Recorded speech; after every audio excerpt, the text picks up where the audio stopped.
श्री आलोक कुमार सुमन। धन्यवाद सभापति महोदय कि आपने the banking law amendment bill 2024 पर अपनी बात रखने का मौका दिया। भारतीय अर्थव्यवस्था को आगे बढ़ाने में बैंकों की महत्वपूर्ण भूमिका रही है।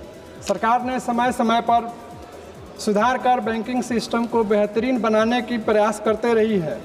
वर्तमान विधेयक the banking law amendment bill 2024 का लाने का उद्देश्य यह है कि बैंकिंग व्यवस्था और अधिक सुगम हो तथा देश में इन्वेस्टर को और डिपॉजिटर्स को और ज़्यादा प्रोटेक्शन मिले। इसके लिए reserve bank of India act 1934, banking regulation act 1949, state bank of India act 1955 इत्यादि के अधिनियमों को संशोधन करना जरूरी था ताकि हम बैंकिंग सिस्टम के गवर्नेंस को और कंज्यूमर ओरिएंटेड बना सकें। महोदय, the central banking inquiry committee 1931 में यह उल्लेख है कि उधार या कर्ज का लेन देन वैदिक पीरियड 2000 BC से 1400 BC तक होता था, जबकि भारत में यह 500 BC की से शुरुआत ये ऐसा माना जाता है और ये रिकॉर्डेड है। हमारे महान अर्थशास्त्री चाणक्य ने भी बैंकिंग सिस्टम की बात की है और कर्ज, उधार और व्यापार का संबंध बैंकिंग सिस्टम से बताई है। भारतीय इतिहास देखने से पता चलता है कि बैंकिंग व्यवस्था में वैदिक पीरियड से लेकर आज तक समय के अनुसार इसके रूल्स और रेगुलेशंस को अमेंड किया गया है ताकि वर्तमान परिप्रेक्ष्य में हम डिपॉजिटर्स और इन्वेस्टर्स की हितों को पूरा कर सकें और इससे जुड़े लोगों को अच्छी व्यवस्था दे सकें। महोदय, वर्ष 1935 में रिजर्व बैंक ऑफ इंडिया की स्थापना की गई। तब से अभी तक आरबीआई ने 90 साल की अवधि बैंकिंग गवर्नेंस में सफलतापूर्वक पूरा किया है। बैंकिंग अमेंडमेंट बिल 2020 के पास होने से निश्चित रूप से सरकारी बैंकों का ऑडिट क्वालिटी व्यापक और बेहतर होगा। साथ ही साथ ट्रांसपेरेंसी आएगी और देश में व्यापार, लेन देन, लोन तथा उपभोक्ता के हित में होगा। महोदय, द बैंकिंग रेगुलेशन एक्ट 1945 के सेक्शन 5 में सब्सटेंशियल इंटरेस्ट को दोबारा परिभाषित किया गया है और इसे 5 लाख से बढ़ाकर 2 करोड़ किया गया है। महोदय, इसमें मेरा सुझाव होगा कि हम इसको अगर 5 करोड़ तक रखते हैं तो वर्तमान वैल्यू के साथ होगा तथा छोटे व्यक्तियों जो बैंक से जुड़े हैं उनकी भी इंटरेस्ट की पूर्ति होगी और इन्वेस्टर तथा डिपॉजिटर्स की हितों की भी और रक्षा होगी।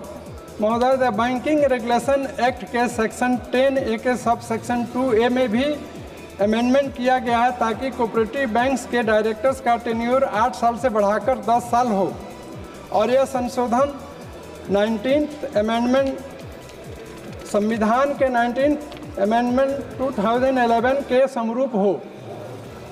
महोदय, हमारे माननीय प्रधानमंत्री श्री नरेंद्र मोदी जी एवं हमारे माननीय मुख्यमंत्री श्री नीतीश कुमार जी के नेतृत्व में बैंकिंग सिस्टम एक कुशल और रिकॉर्ड क्रेडिट और प्रॉफिट वाला बैंक बन रहा है। हमारे माननीय मुख्यमंत्री जी के नेतृत्व में बिहार में सबसे पहली बार स्टूडेंट क्रेडिट कार्ड शुरू की गई और स्टूडेंट लोन के लिए सरकार गारंटर बनी और हमारे माननीय प्रधानमंत्री श्री मोदी जी के नेतृत्व में सरकार ने 3.5 लाख करोड़ रुपए बैंकों में सुधार एवं सुविधा के लिए खर्च किया।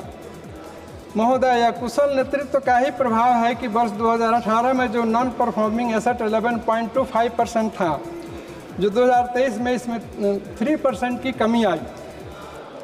आरबीआई की डेटा के अनुसार 57,585 करोड़ रुपए 2015-16 में राइट ऑफ किया गया और वर्ष 2016-17 में 81,683 करोड़ और वर्ष 2017-18 में 1,28,229 करोड़ रुपए राइट ऑफ की गई।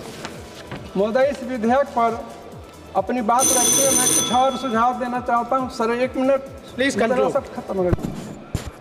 सुझाव देना चाहूँगा कि देश में बैंकिंग सिस्टम से आम आदमी और व्यापार को दूर दराज और गांव तथा पहाड़ी इलाकों में रहने वाले लोगों को भी बैंकिंग सुविधा मिले। गांव में जहां पर बैंक अभी तक नहीं है तथा आबादी 10,000 से ज़्यादा है, वहां पर बैंक की परमानेंट यूनिट की स्थापना की जाए ताकि किसान और आम आदमी और उसके ट्रेडिंग की बैंकों से वो फ़ायदा ले सकें। और मेरा एक और सुझाव है कि बैंकों में खाली पड़े सभी परमानेंट वैकेंसीज को भरी जाए ताकि बैंक के काम काजों में और ज़्यादा इजाफा हो। महोदय, शिक्षा के लिए लोन जो कि हायर एजुकेशन पाने के लिए दिया जाता है उसको भी सिंप्लीफाई करके अधिक से अधिक छात्रों को लोन दी जाए। इंडियन बैंक एसोसिएशन के डाटा के वर्ष 2022-23 में 24,997 करोड़ रुपए का लोन दिया गया था। बस एक minute, last line sir, please conclude. और वर्ष 2023-24 में 28,699 करोड़ रुपए का लोन दिया गया, जो कि एक सराहनीय कदम था। महोदय, मैं इन्हीं शब्दों के साथ इस बिल का समर्थन करते हुए अपनी बात समाप्त करता हूँ। धन्यवाद।